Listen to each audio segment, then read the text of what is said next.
Գյուրջան Կասկադ, հասանելի բնակարաններ 65 ամիս մարման ժամկետով։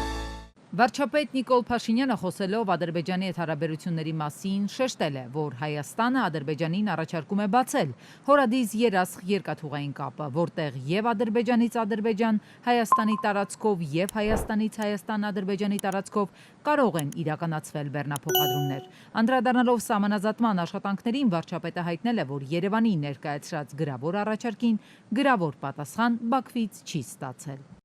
Եթե մենք այդ վստահությամբ ասում ենք, այդ նշանակում է, որ ել եմ ասում, դիվանագիտական նրբությունների պատճառով եւ քանի դեռ համաձայնեցված չէ, մենք ամեն ինչը չենք կարող զուտ կոռեկտությունից աշխատանքի տրամաբանությունը չխախտելու համար բացել։ Բայց եթե մենք ասում ենք, մենք պատրաստ ենք հենց այսօր գնալ այդ տրամաբանությամբ, նշանակում է ունենք որոշակի վստահություն, որն է մեր հանրության, այդ թվում Մեղրի խոշորացված համայնքի, մեր բնակչության, այդ թվում Սյունիքի մարզի, այդ թվում Հայաստանի Հանրապետության բնակչությունը կտեսնի, ասի, հա, շատ լավ, նորմալ կոմպրոմիս է եւ ներողություն եմ խնդրում, փոխադարձ ընդունելի կարող է լինել, այսինքն էս է տրամաբանությունը։ Ազգային ժողովի կանոնակարգ սահմանադրական Կառավարություն ազգային ժողով հերթական հարց ու պատասխանն առանց ընդդիմության անցավ։ Կառավարության անդամներին հարց տալու համար 7 падգամավոր հերթագրվեց։ Տեղեկացնեմ նաև, որ այսօր բացակա են առողջապահության նախարար Անահիտ Ավանեսյանը եւ տարածքային կառավարման եւ ենթակառուցվածքների նախարար Դավիթ Խուդացյանը եւ ողջ ընդդիմությունը բացառությամբ Հովիկ Աղազարյանի եւ Հակոբ Ասլանյանի, որոնք ասում են, որ իրենք ընդդիմություն չեն, հետեւաբար ընդդիմությունը բացակա է։ Անընդհատ ձգձգվող, չստորագրվող խաղաղության պայմանագրին, ադրբեջանական կողմի պարբերական կրակոցներին ու տարածվող ապատեղեկատվությանը որևէ անդրադարձ չեղավ։ Միայն արտգործնախարար Արարատ Միրզոյանը падգամավորներից մեկի հարցին պատասխանելով անդրադարձավ Լեռնային Ղարաբաղի հարցը օրակարգից հանելու վերաբերյալ մեղադրանքներին։ Այս կառավարությունը վարչապետ Փաշինյանի գլխավորությամբ արել է ամեն ինչ, որպեսզի այդ մարդկանց իրավունքների եւ անվտանգության հարցը որևէ կերպ հասցեագրվի եւ հիմա մեղադրել մեզ այդ հարցը օրակարգից հանելու այն պայմաններում, երբ մենք այս մասին խոսում էինք, մեզ մեղադրում, երբ որ ասում էինք, որ նշաձողը իջեցնել է պետք եւ այդ դեպքում մենք կարող ենք խոսակցություն ունենալ, մեզ էլի մեղադրում էին դավաճանության մեջ, մեզ էլի մեղադրում էին, չգիտեմ, հողեր ծախելու մեջ եւ այլն, շատ, այսինքն իրենք որևէ կերպ հրաժարվում էին մասնակցել այդ խոսակցությանը, այդ թվում եւ այստեղ նստած մարդկանց դրդմամբ։ Հանրահայտ չի, որ Լեռնային Ղարաբաղը մերժեց օրինակ մասնակցել Սոֆիայի հանդիպմանը։ Հիմա մեզնից ինչ են ուզում։ Այսինքն ձեռ են առնում, ես չեմ հասկանում։ Այս հարցերի պատասխանը լրջորեն պիտի տրվի վերջը, թե չէ։ Ներհայաստանյան խնդիրների մասին ԿՊԱ-ական падգամավոր Արեն Մկրտչյանը հետաքրքրվեց, թե Լոռիում երբ կմեկնարկեն կապիտալ վերականգնման աշխատանքները, քանի որ դեբետի վարարման շրջանը սկսվել է, անդադար անձրևներ են։ Փոխվարչապետ Տիգրան Խաչատրյանը վստահեցրեց, հարցն իրենց ուշադրության կենտրոնում է։ Մենք տարածքային կառավարման եւ ենթակառուցվածքների նախարարության հետ միասին նախնական աշխատանքներ ենք տանում գույքագրելու համար այն տեղամասերը, որոնք գետի վարարումների դեպքում կարող են վթարավտանգ լինել։ Այդ նախագծերը հիմնականում վերջնականացված են վերված են այն տեսքի, որ թույլ է տալիս կառավարության առաջիկա նիստերից մեկում կարգավորել նաև ֆինանսավորման հարցը։ Հուսով եմ, որ առաջիկա 2 շաբաթների ընթացքում կտանք համապատասխան լուծում նաև այդ մասով։ Այսինքն գտնվում է հարցը մեր ուշադրության կենտրոնում, նախագծման եւ որոշակի նախապատրաստական աշխատանքների շրջան ենք անցնում եւ կկարգավորենք։ Նոտարական գրասենյակներ կան, որոնք իրենց մատուցած ծառայությունների դիմաց պահանջում են, որ քաղաքացին կանխիկով վճարի։ Արդարադատության նախարար Սրփուի Գալյանը վստահեցրեց, նոտարական ծառայությունների դիմաց գումարը քաղաքացիները պետք է վճարեն անկանխիկ։ Իհարկե, առանց որևէ ազդակի մեր վերահսկողական վարչությունը պարբերական ուսումնասիրություններ իրականացնում է, որոնց արդյունքում որոշակի խախտումներ արձանագրվում եւ բացահայտվում են, բայց միայն դա բավարար չէ, ուստի կրկին կոչ եմ անում բոլոր քաղաքացիներին նման տիպ խնդիրների դեպքում դիմել նախարարությանը։ Արդարադատության նախարարը հորդորեց քաղաքացիներին նման խնդրի հանդիպելու դեպքում անպայման դիմել իրենց։ 13 տարվա դադարից հետո քաղաքապետարան է վերադառնում Գյումրու նախկին քաղաքապետ Վարդան Ղուկասյանը։ 10 լավագույն շենքերից մեկն է։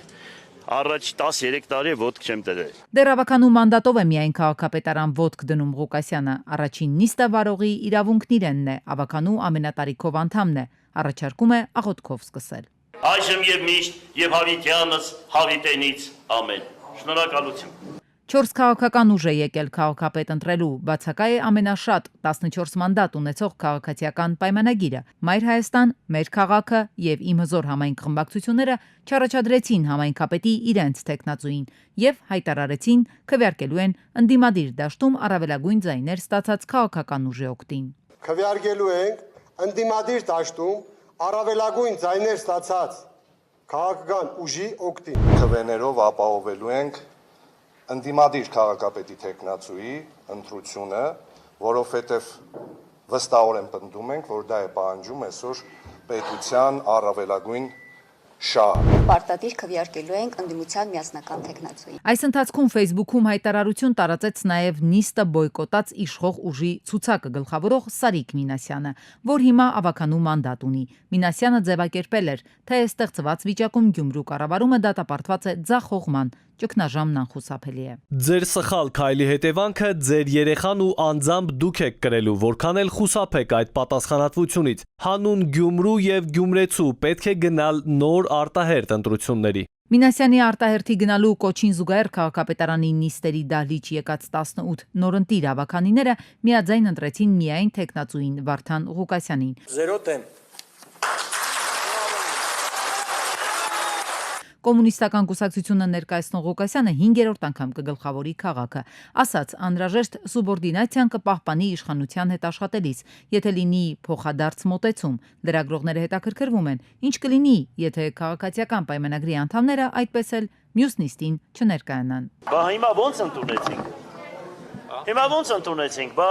Բայց ես մտածում եմ, որ ԿՊՆ-ն էլ պետք է մասնակցի եւ այնտեղից էլ շատ մարդիկ պետք է լինեն, որ մասնակցեն, որովհետեւ իրենց քաղաքի, մեր քաղաքի բոլորիս համար է։ Ամբողջ կազմով ավականու նիստերին մասնակցելու Իմ հզոր համայնքը ուժը գործադիրում մասնակցություն չի ունենալու։ Ըստ նախաձեռնությունների կորոշվեն կողմ թե դեմ քվեարկել դրանց ընդունմանը։ Շտապել են ընդդիմադիրները, երբ ընտրությունից հետո աջակցություն են հայտնել Ղուկասյանին։ Ռուբեն Մխիթարյանն ասում է, հայտարարել է այն, ինչ ասել է նաև քարոզարշավի օրերի ընթացքում։ Ես կարծում եմ, որ նվազագույն խնդիրը, որը մենք մեր դիմաց դրել ենք, խոսքը ընդդիմադիր ուժերի մասին է, Գյումրիում չունենալ քաղաքացիական պայմանագիր կուսակցությունը ներկայացնող քաղաքապետ, մենք դրան հասել ենք։ Իսկ նորընտիր ընդդիմադիր քաղաքապետը արդեն աշխատանքային պլաններով է կիսվում։ Առաջին հերթին կադրային քաղաքականությանը ուշադրություն կդարձնեն։ Երկրորդ քայլը նորից համատեղ, այդպես ասեմ, պետք է անպայման տեխնացուներին հրավիրեմ ինձ քննարկելու բոլորիս ծրագրերը։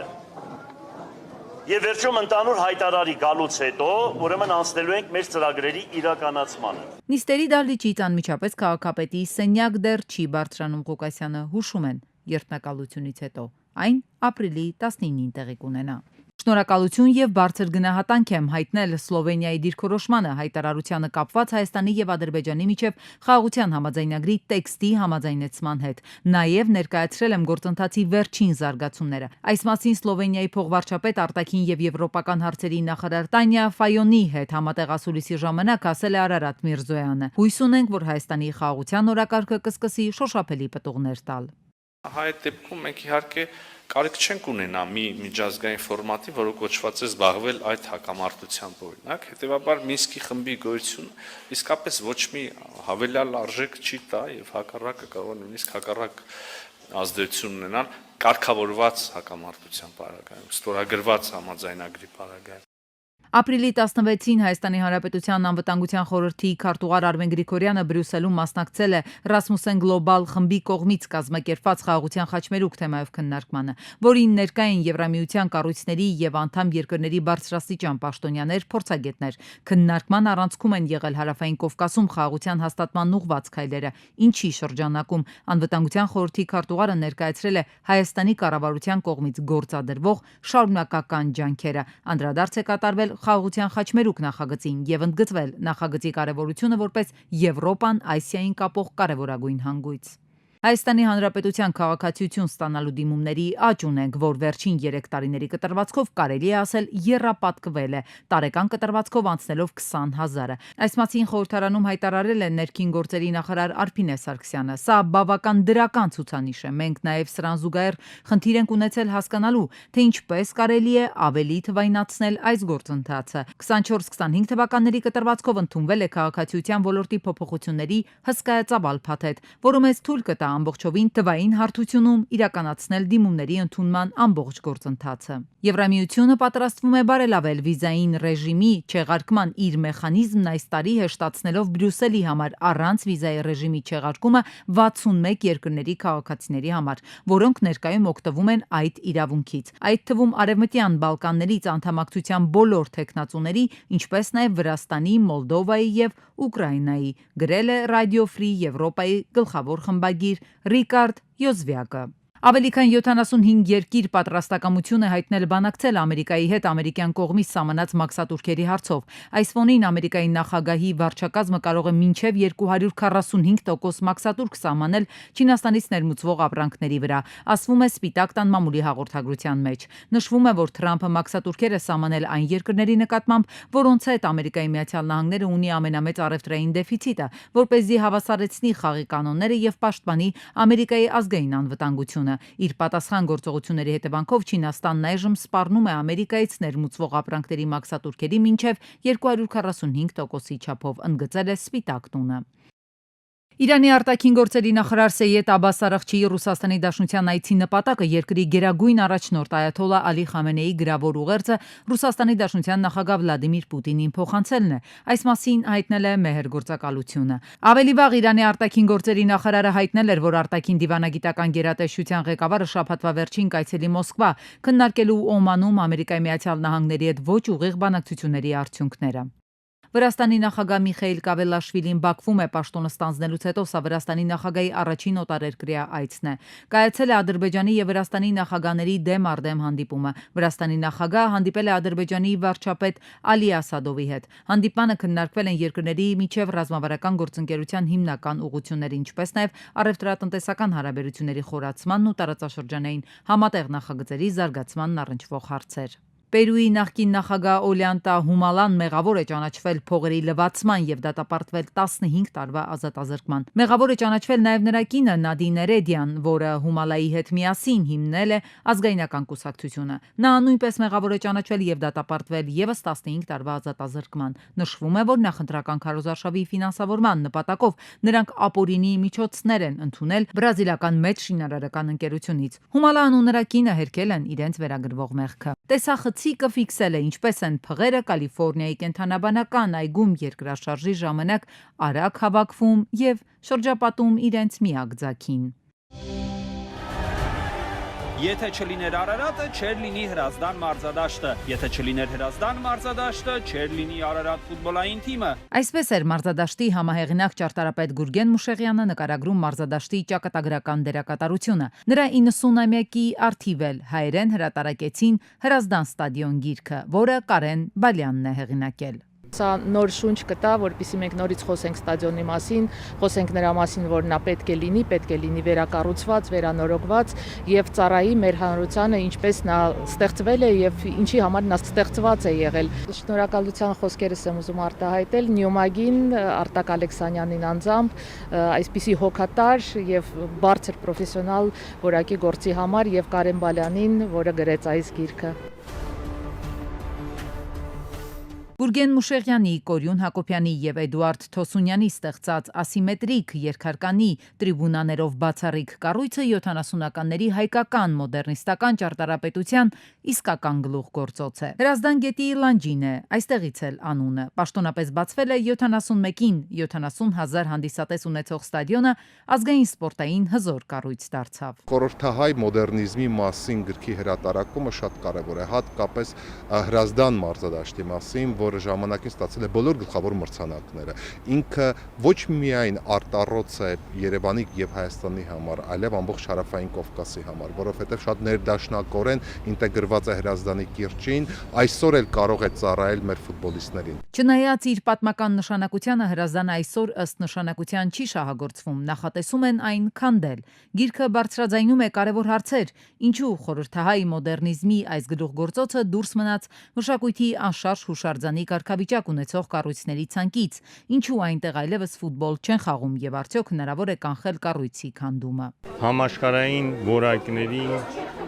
մակարդակի լավագույն մարզադաշտներից մեկը, որևէ ինչ որ այլ խոսակցություններ որ ծածկը այսպես չի, այնպես չի, այդպիսի բաները ընդամենը խոսակցություններ են։ Մեր парքն է, այսպես եւ ճարտարապետությունը ընդհանրապես եւ մասնավորապես այդ Հրազդան մարզադաշտը։ Բայլյանի հեղինակած գրքին զուգահեռ լույս է տեսել նաև Գուրգեն Մուշեղյանի Հրազդան ստադիոնի մասին գրքույկը, որում ամփոփվել են ստադիոնի վերաբերյալ նրա հոդվածներն ու հարցազրույցները։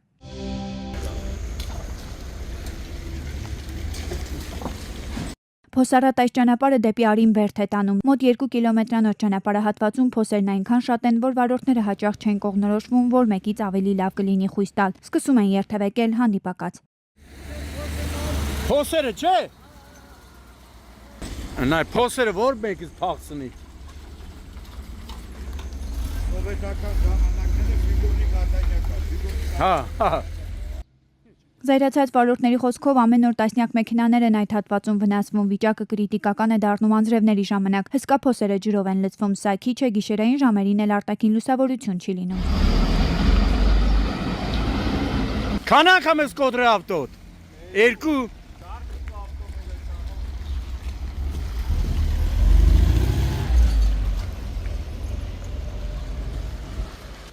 Դեռ շատի կտորա մնացել փոսից են կողմ։ Մարդիկ թողել են, հետո մեկ արի։ Վարորդները արդարացիորեն ասում են նաև, որ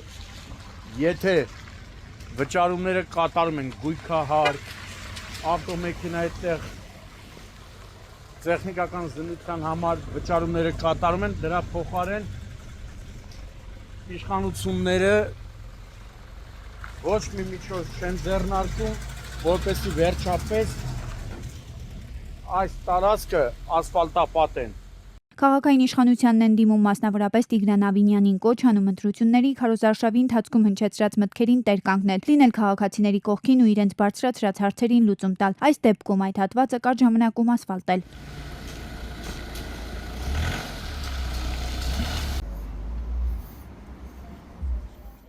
Ապրիլի 15-ին 43-ամյա Էմիլը BMW X6-ով Սայաթ-Նովա Պողոտա Տերյան փողոցի խաչմերուկում բախվել է թույլատրելի հատվածում կայանված ռուսական համարանիշներով Toyota-ին, ապա առաջ ընթացել, բախվել դարձյալ թույլատրելի հատվածում կայանված Nissan-ին։ Սա էլ իր հերթին բախվել է կայանված Honda-ին, վերջինն էլ Mitsubishi-ին։ Ժամանել են ոստիկանության բարեկային ծառայության Երևան քաղաքի գնդի 3-րդ գումարտակի 3-րդ վաշտի բարեկները։ Վթարից հետո BMW-ի վարորդը հեռացել է դեպքի վայրից, սակայն կարճ ժամանակ անց վերադարձել, նշելով, որ ինքնազգացողությունն էր վատացել։ Սթափության փորձաքննությունն էլ ցույց է տվել, որ նա ոչ սթափ վիճակում է։ BMW-ի վարորդը նաև բարեկային հայտնում էր, որ վթարի պատճառը եղել է իր ավտոմեքենայի առաջ հայտնված կենդանիներ, կենդանի մեկ ասում էր շուն էր, մեկ ասում էր կատու էր։ Ապրիլի 15-ին 46-ամյա Խաչիկը Lexus-ով Երևան-Սևան ճանապարհին ընկել է ձնասահքի մեջ, ապա չկարողանալով կառավարել մեքենան դուրս է եկել երթևեկելի գոտուց, բախվել մի քանի ծառի։ Հղի կինը տեղափոխվել է Չարենցավան բժշկական կենտրոն, օպերատիվ են գործել այդ բժշկական կենտրոնի շտապօգնության բժիշկների հերթապահ խումբը։ Ժամանել են ոստիկանության բարեկային ծառայության Կոտայքի մարզի գումարտակի առաջին վաշտի առաջին դասակի բարեկները։ Ճանապարհը եղել է ըստ դեպքի վայրում հավաքվածների կարգուտ է եղել եւ ձյուն, ինչն էլ հավանաբար դարձել է վթարի պատճառ։ Նույն օրը Երևան-Սևանի Ջևան ճանապարհին բախվել են 27-ամյա Տիգրանի Toyota Camry-ին եւ 31-ամյա Էմինի Chevrolet Volt-ը։ Վերջինը կողաշրջվել է, օպերատիվ են գործել ոստիկանության բարեկային ծառայության Կոտայքի մարզի գումարտակի 2-րդ վաշտի առաջին դասակի բարեկները։